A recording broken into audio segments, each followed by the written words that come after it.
Nós vamos discutir aqui agora dois tipos de movimentos aí, os chamados movimentos nativistas e os movimentos separatistas. Quais são os movimentos nativistas? Onde ocorrem? Quando ocorrem?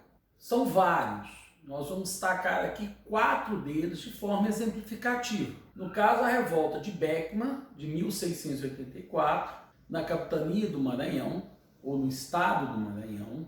A Guerra dos Emboabas, na região que mais tarde se constituirá como a capitania das Minas, em 1709. A Guerra dos Mascates, na capitania de Pernambuco, em 1710. E a sedição de Vila Rica, na capitania de Minas Gerais, no caso, em 1720. Então, são esses 4 movimentos que nós vamos destacar. De imediato, eu preciso fazer 2 discussões com vocês aqui de ordem historiográfica. Observe aqui o termo nativistas. A princípio, se fala, olha, nativista vem de que palavra? Nativo. Quem são os nativos da América colonial portuguesa? Os indígenas.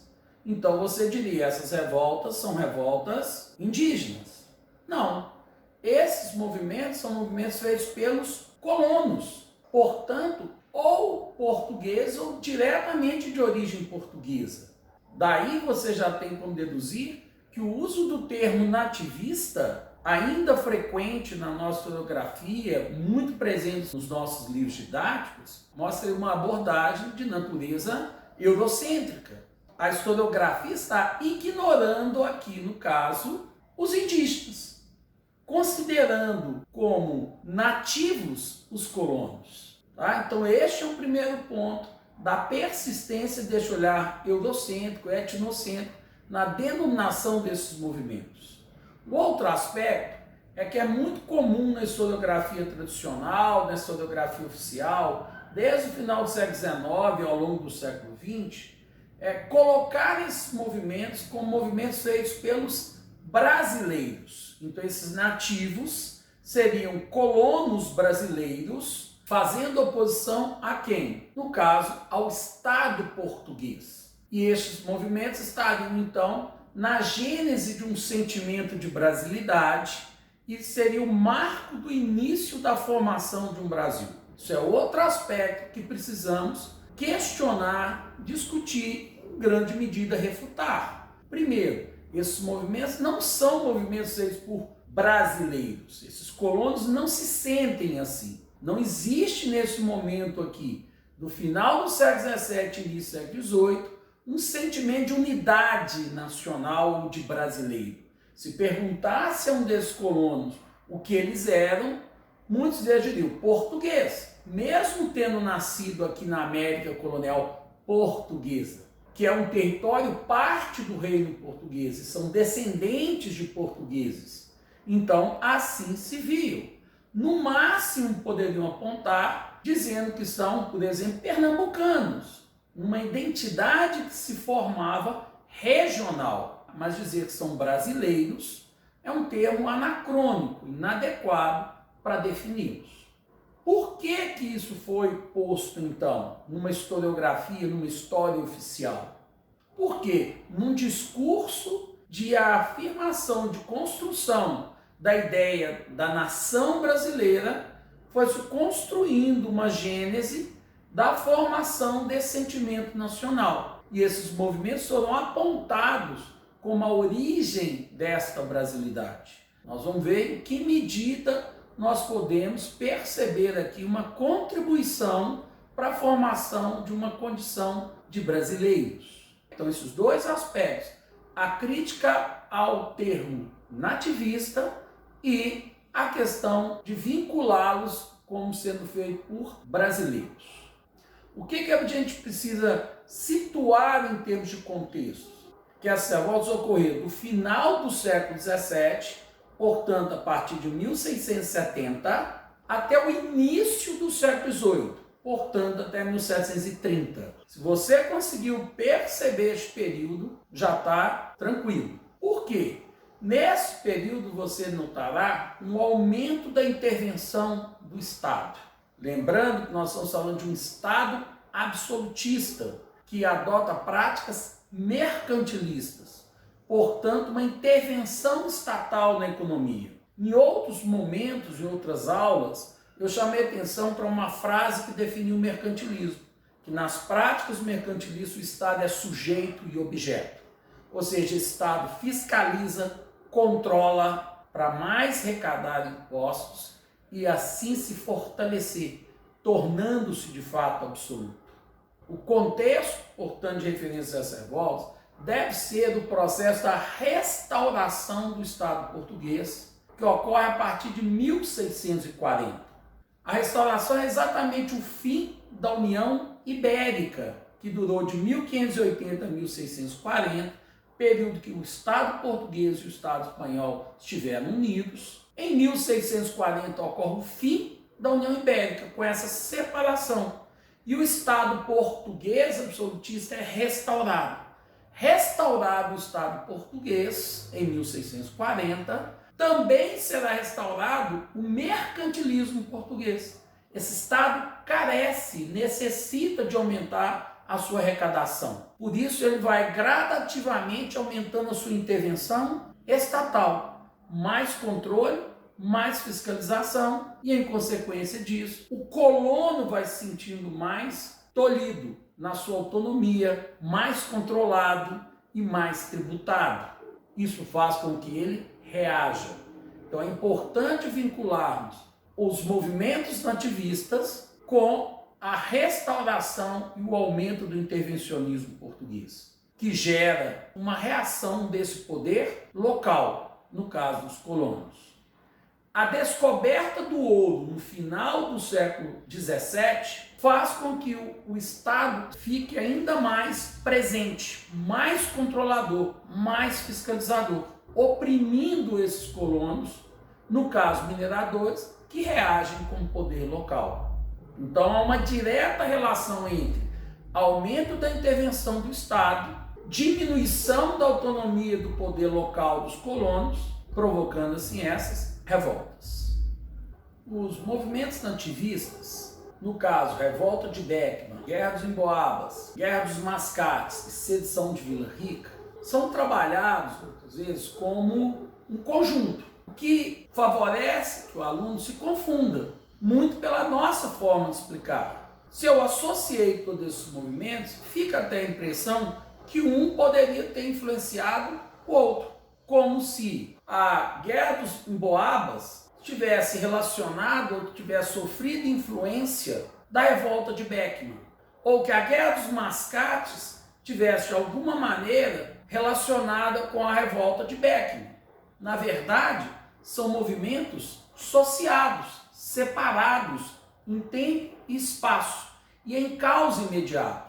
Mas então por que estão trabalhados em conjunto? Porque os historiadores, ao analisarem essas revoltas, perceberam alguns aspectos em comum em todas elas. Então essa é uma associação feita pela análise e pela relação de contexto que elas têm. Então, primeiro, o que elas têm em comum? Todas essas revoltas significam uma reação dos colonos que se constituem como poder local contra o aumento dessa intervenção do Estado português a partir da restauração. Segundo aspecto, em todos eles nós perceberemos que este colono vai viver uma experiência de insatisfação diante da ação do Estado português. Então esses movimentos se constituem como movimentos de reação a essa intervenção, a esse aumento de tributação, a esse aumento de controle, que faz com que eles experimentem uma mesma condição, uma mesma sensação, de se perceberem na condição de colonos.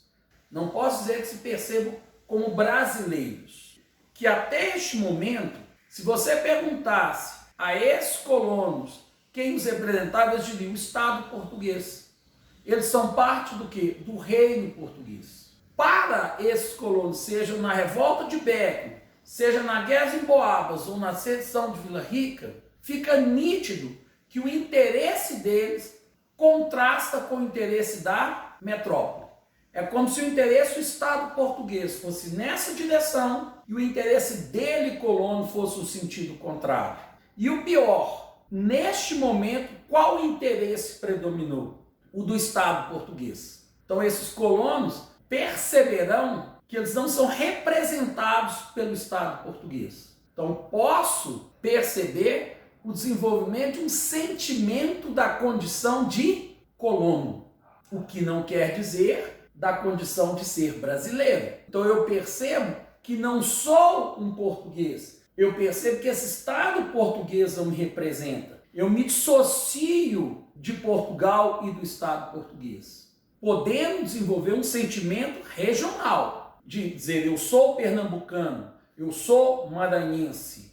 Na compreensão de alguns, isso aí estaria na gênese da formação de uma condição de brasilidade. Mas para a grande maioria dos historiadores, afirmar desta forma é um exagero, é forçar a barra. Tá? Então podemos dizer que esses movimentos favorecem a formação de uma consciência da condição de ser colono. Daí um movimento não influenciou o outro. Os emboabas, aqui ou os mineradores, não tinham a menor noção, conhecimento de quem que era Beckman. Como a Guerra dos Mascates, lá não tinha associação direta com a revolta aqui dos emboabas. São movimentos isolados espacialmente, isolados também em sua causa imediata, mas que o historiador, ao analisar, percebeu um contexto gerador comum e alguns aspectos comuns como esses apontados. Quais são as revoltas? E aí eu vou explicar de maneira sucinta cada uma delas para percebermos essas características. A primeira, a revolta de Beckman. Ela vai ocorrer no estado do Maranhão em 1684. Em que contexto? Desenvolvendo na região a economia açucareira e a economia do algodão. A economia do açúcar em crise, em função da concorrência holandesa nas Antilhas. A região vem se desenvolvendo, a ocupação maior da região se dá na segunda metade do século XVII. Resultado, necessita-se de mais mão de obra. Então, seja o senhor de engenho, seja os senhores produtores de algodão, precisam de mais mão de obra. No caso, utilizavam inicialmente uma mão de obra escrava indígena, mas o Estado português restringe o uso dessa mão de obra indígena, atendendo inclusive a uma pressão da igreja, que trabalhava a catequese e a integração desses indígenas por meio das missões jesuíticas. Então o Estado proíbe a escravidão indígena e implementa, intensifica o tráfico negreiro. No entanto, neste contexto da restauração, o Estado português quer arrecadar mais impostos. E o que ele faz? Incentiva pelo regime do monopólio a criação da Companhia de Comércio do Estado do Maranhão. Dá a essa companhia portuguesa o monopólio do tráfico negreiro e também do abastecimento de alguns produtos manufaturados essenciais. Se essa companhia tem monopólio, o que ela faz? Coloca o preço dos produtos, inclusive dos negros escravizados, lá no alto. Isso é problema para o Estado português? Não. Quanto mais tráfico negreiro, quanto maior o valor, mais o Estado arrecada impostos. Isso é problema para quem? Para os senhores de engenho, para os produtores de algodão, que viviam uma concorrência, inclusive holandesa, que implementavam a produção do algodão, necessitam de uma mão de obra e tem que comprar essa mão de obra cada vez mais cara, diminuindo o seu lucro. Resultado, reivindicam do Estado português que ele faça uma intervenção e determine a redução do preço dos escravos. Ele poderia fazer isso. Observe que os colonos estão, inclusive, reconhecendo a autoridade do Estado português. Tanto é assim que reivindicaram para eles, para o Estado português, a mudança. O Estado português fica indiferente, não atende, porque o seu maior interesse está associado à burguesia mercantil. O que os colonos fazem? Se revoltam? Não. Eles dão um jeitinho. Se o escravo negro está muito caro e eles não têm como burlar o tráfico negreiro controlado pela Companhia do Estado do Maranhão, simples. Eles intensificam a escravização indígena.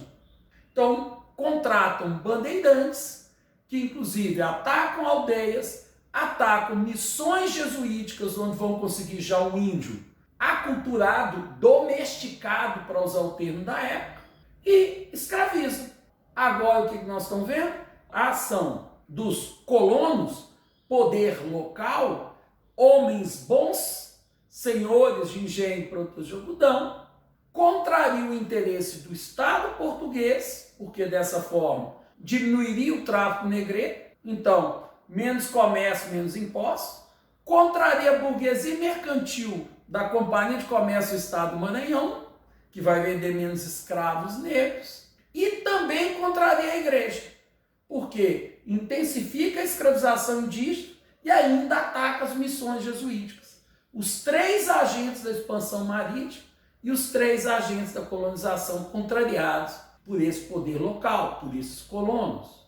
Qual é então a reação do Estado português? Reafirma a proibição da escravidão indígena, reafirma o monopólio da Companhia do Estado do Maranhão e a tensão se instaura. Essa elite colonial do Maranhão vai se rebelar, liderada aí pelos irmãos Beckman, Tomás e Manuel Beckman. Eles ocupam São Luís, o governador, no caso, tinha se ausentado em viagem até uma província próxima, assume o poder local. Um deles, Tomás Beckman, vai para Portugal para apresentar as reivindicações. Um novo governador é enviado pelo Estado português e, ao invés de acatar e atender às demandas, às exigências, ele, que veio acompanhado de tropas, reprime violentamente a revolta. Manuel Beckman, que havia ficado e comandava tropas, vai ser preso e enforcado junto com outros. Seu irmão também será punido com perdas de propriedades, bens e multas. E vários outros também sofrerão punições diferentes. O que a gente vê aqui? O interesse do Estado português foi numa direção, o interesse dos colonos para outra. Qual o interesse predominou? O do Estado português. O monopólio do tráfico negreiro permaneceu com preços elevados, garantindo o lucro da burguesia metropolitana, a maior arrecadação de impostos do Estado, em detrimento do interesse dos colonos. Esses colonos, então, perceberam na prática que esse Estado não os representava, que eles não eram iguais aos moradores habitantes do reino, que eles eram colonos. A Guerra dos Emboabas vai acontecer na região de extensão da chamada Capitania de São Vicente e está diretamente relacionada à ação dos bandeirantes, especificamente dos bandeirantes de busca do ouro ou prospecção. Várias bandeiras saíam da região de São Paulo, do Piratininga, Capitania de São Vicente, penetravam para o sertão, para o interior, em busca do ouro. O que o Estado português prometia para esses bandeirantes? Que eles teriam aí a posse das áreas onde descobrissem o ouro. Uma compensação pelo esforço das expedições na busca do ouro. Essa é uma garantia. E essa é uma expectativa alimentada. Os primeiros bandeirantes encontram ouro de aluvião, no leito dos rios, na região, então, hoje, Minas Gerais. Ao encontrarem ouro, ocupam essas áreas, tornam-se mineradores e se constituem com poder local nessas primeiras vilas que se formam. Então nós estamos falando da formação de vilas como de Sabará, Vila Rica, depois Ouro Preto, Vila de Mariana. Então esses pequenos núcleos vão se formando, uma população vai sendo atraída para ali, o que exige um comércio de abastecimento, que também é lucrativo, e esses bandeirantes de origem paulista vão se construir como poder econômico, poder político na região. No entanto, ao sair a notícia da descoberta do ouro, nós veremos a febre do ouro. Milhares de pessoas serão atraídas de Portugal e de outras regiões da colônia e vão para a mesma área. Óbvio que esses, entre aspas, forasteiros sentirão no mesmo direito de explorar as áreas. No entanto, o que os bandeirantes, primeiros ocupantes da região, falam? Não, esta área é nosso domínio. Nós é que temos direito sobre toda essa área. E começa uma grande disputa entre os bandeirantes que se constituíram como poder local para tentar assegurar o monopólio da região, não só na exploração do ouro, como também no monopólio das práticas do comércio, e esses que são chamados de forasteiros, apelidados pelos bandeirantes paulistas, que ali primeiro chegaram, de emboabas, um termo a princípio de caráter depreciativo, comandados somente por Manuel Nunes Viana, líder desse grupo emboaba. Já o grupo bandeirante tem como nome de referência Borba Gato. Esse embate ocorre. Inicialmente, quem é a maioria? Os bandeirantes paulistas que ocupam a região e que tinham, inclusive, o aval do Estado português para gerenciar, administrar a região nesse momento que se inicia a exploração do ouro. Então, nós estamos no início do século XVIII. Esse é um conflito que vai sendo gestado ali do período entre 1690 a 1709. Então, no início, a maioria dos bandeirantes, mas vão chegando forasteiros, vão ameaçando a área. O que os bandeirantes fazem? Não, essa área aqui é nossa, vocês não têm direito de explorar aqui. Mas o número vai crescendo e os embates, os conflitos aumentando. Como que eu, bandeirante de origem paulista, afirmo o meu direito sobre essa área em relação a um forasteiro? Violência. E nós chegaremos a um quadro de uma verdadeira guerra civil.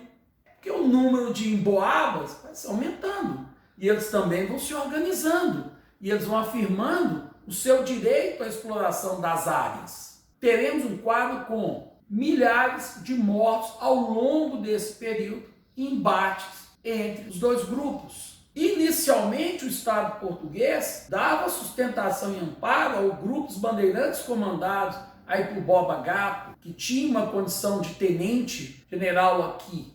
Ele que é uma figura que passou por situações, de perseguidos pelo Estado português, mas que ao descobrir ouro acabou sendo perdoado e contemplado com cargos aqui, se coloca como uma liderança local. Manuel Nunes Viana vai questionar a sua autoridade e o direito exclusivo desses bandeirantes em relação tanto à mineração como em relação ao comércio de abastecimento. E nessa guerra civil, vários mortos. E aí o Estado português vai fazer uma intervenção. A favor dos bandeirantes? A favor dos emboabas? Não, a favor dele mesmo. Nós veremos então o Estado português criando a capitania das Minas, mandando para que um governador, junto com ele tropas, criando vários cargos como o cargo de intendente e regulamentando a concessão de datas, áreas para exploração do ouro, assim como regulamentando a prática do comércio. Quem mostrar ter maior número de escravos, maior condição de explorar o ouro, será contemplado. Aqueles bandeirantes se sentem então desrespeitados nos seus direitos e reagem, inclusive, criticando, contestando o Estado, que afirma pela sua autoridade o controle da área. O que nós percebemos aqui? Que o Estado português atuou assegurando o seu interesse em detrimento do interesse desses bandeirantes que originalmente ocuparam a área, que se fizeram com poder local. Que conclusão que esses bandeirantes, mineradores que ocuparam originalmente essa área chegaram? De que o Estado português não atende aos seus interesses. Eles adquirem aqui nessa experiência uma consciência da condição de colonos. Outro conflito, Guerra dos Mascates, em 1710, se dá em Pernambuco. E vai colocar de um lado senhores de engenho que estão sediados em Olinda versus mascates, comerciantes que estão sediados em Recife, que inicialmente não é uma cidade emancipada, mas sim um distrito de Olinda, submetida politicamente à administração da Câmara Municipal de Olinda. O que aconteceu nesse final do século XVII e início do século XVIII? A crise açucareira foi se acentuando. E esses senhores de engenho, poder local que controlavam a Câmara Municipal de Olinda, reivindicavam sistematicamente do Estado português redução de impostos, investimentos, recursos de empréstimos, e o Estado português simplesmente ignorava. O que esses senhores de engenho tiveram que fazer? Irem se endividando. Com quem? Eu, senhor de engenho, tenho a terra, tenho um escravo, tenho um patrimônio fixo. Quem tem capital é o comerciante. Esse comerciante vende produtos e empresta dinheiro a juros. que é chamado de usura, agiotagem. Então o senhor de engenho procura os comerciantes e pede dinheiro emprestado para comprar escravos, para comprar novas moedas, para recuperar alambiques. Esses empréstimos com juros elevados seriam pagos, inclusive, no momento da venda da safra do açúcar.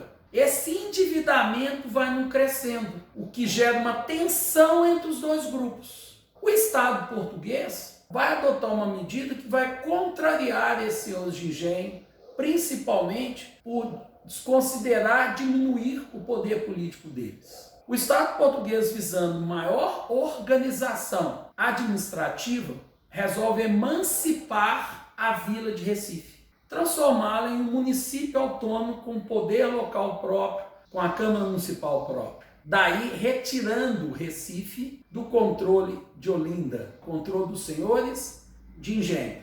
Esses senhores de engenho não aceitam, reagem, pegam em armas, com seus jagunços capatazes invadem Recife, atacam pontos do comércio, derrubam o pelourinho, símbolo da emancipação da cidade de Recife, a Câmara Municipal também instaurada, afirmando o poder local deles e o controle político sobre Recife. Os comerciantes se reorganizam, reagem também militarmente, e nós temos um quadro de guerra civil ali, numa das mais importantes regiões da América colonial portuguesa.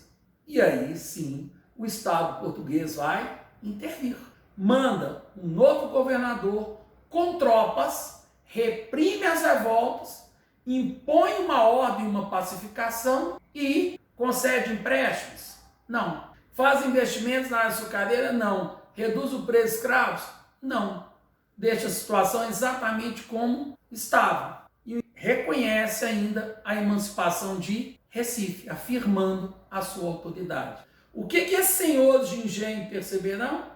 Que o interesse do Estado português foi um e que o interesse deles foi outro, e que o interesse deles foi ignorado. Nesse caso ainda tem um fator que se soma aqui. Lembrem que esta região é domínio do Estado português em grande medida por causa da ação dos senhores de engenho na luta contra a presença holandesa de 1645 a 1654, na chamada insurreição pernambucana. Então muitos desses senhores de engenho afirmarão que nós que lutamos para que este território fosse o território português. E agora esse Estado ignora as nossas necessidades. Então, novamente se desenvolveu aqui uma consciência da condição de colono, em oposição ao Estado português. Poderíamos dizer que aqui eu tenho uma gênese de um sentimento de ser pernambucano, mas não de ser brasileiro, no sentido de uma unidade de território nacional. O último dos movimentos, no caso aqui, é a sedição de Vila Rica, também conhecido como Revolta de Filipe dos Santos. É a mais frequente avaliações e é ao mesmo tempo a mais simples de ser compreendida. Quando ocorre? 1720, onde na capitania de Minas Gerais, a principal região aurífera da América colonial portuguesa, num período que a extração do ouro aumentava significativamente. E aí o que nós veremos? O Estado português querendo aumentar a sua intervenção, aumentar o seu controle para arrecadar mais impostos. Havia uma tributação chamada o quinto, que é a quinta parte de todo o ouro extraído. Então 20% de todo o ouro extraído deveria ser arrecadado como imposto. No entanto, na colônia, era permitida a circulação de ouro em pó, o que dificultava muito a fiscalização. Então eu, minerador, alegava que tinha extraído ali 200 quilos de ouro, pagava o imposto sobre aquele ouro, declarado, mas eu tinha extraído mais e eu ficava circulando com ouro em pó, comprando escravos, comprando comércio, negociando. Como que o Estado conseguiria definir que aquele ouro em pó tinha sido exatamente tributado? A solução encontrada para isso foi a criação de um órgão de controle e fiscalização chamado Casas de Fundição. O Estado português determinou que o governador da capitania, Conde de Assumar, instaurasse as casas de fundição. Dessa forma, todo minerador teria que fazer o quê? Levar todo o ouro extraído para essa casa de fundição. Lá ele seria pesado, transformado em barras, moedas ou lingotes, com selo real, comprovando que ele havia sido tributado. Então eu entrava lá com 100 quilos, já saía sem 1/5 dele, que o Estado já arrecadava. Então ficou evidente para todos os mineradores que a criação das casas de fundição levaria a um aumento efetivo de fiscalização, controle e de combate à sonegação tributária. Diante disso, o que eles fizeram? Reivindicaram do Estado português a não implantação das casas de fundição, apontando alguns argumentos aí como a insegurança no transporte, nas estradas até as casas de fundição, de que o Estado português teria gastos excessivos para criar esse órgão e que isso não implicaria necessariamente aumento de arrecadação. Na prática, esses argumentos não têm sustentação na perspectiva do Estado. É afirmada a implantação das casas de fundição. E aí, mineradores reagem a essa implantação. Organizam um movimento que tem entre eles a figura de Filipe dos Santos, que não era um minerador de projeção, mas alguém ligado a grandes mineradores. Eles fazem protestos, manifestações, vão até a residência oficial do Conde de Assumar, a princípio com a intenção de fazer ali uma deposição, de mostrar um protesto. Com que objetivo? Fazer a independência da capitania? Não. Simplesmente forçar o Estado português a rever essa posição. A princípio, o Conde de Assumar negocia a cena com a possibilidade de atender reivindicações, mas ao chegar tropas que ele havia solicitado do Rio de Janeiro, ele reprime os participantes do movimento, fazendo um conjunto de prisões e a execução exemplar de alguns dos seus participantes, entre eles Filipe dos Santos, que pelo relato teria sido executado, enforcado e depois esquartejado. Tem alguns relatos que apontam que ele teria sido esquartejado, puxado por cavalos. Então, de qualquer forma, uma execução com extrema violência, barbárie e que tinha um objetivo exemplar. Observe vocês que nesses movimentos, primeiro, o Estado português havia sido reconhecido como autoridade. Então eles não contestam necessariamente o Estado português, e sim medidas adotadas por esse Estado. Então eles não se voltam contra o rei, mas sim a leis, medidas adotadas que levavam a um prejuízo econômico a esses grupos, que contrariavam seus interesses. Na revolta de Beckman, a questão em torno da mão de obra. Na guerra dos emboabas, a questão do controle sobre as áreas da mineração e atividades do comércio. Na guerra dos mascates, a situação referente ao endividamento e à falta de investimento e à crise açucareira. Na sedição de Vila Rica, a tributação. Então, eles fazem reivindicações desse Estado. O que você vê em comum em todas elas? O Estado contrariou esse interesse e afirmou sua própria vontade, fazendo com que esses colonos desenvolvessem uma consciência da condição de colono. Outro item, vocês notaram que em momento algum eu falei que eles defendiam a independência de suas regiões. Esses não são movimentos emancipacionistas, não são movimentos separatistas. Eles simplesmente contestam um aspecto específico do sistema colonial que está gerando prejuízo, provocando insatisfação. Eles sequer contestam o sistema colonial como um todo, e muito menos o Estado português. Tá? Esses são os movimentos nativistas.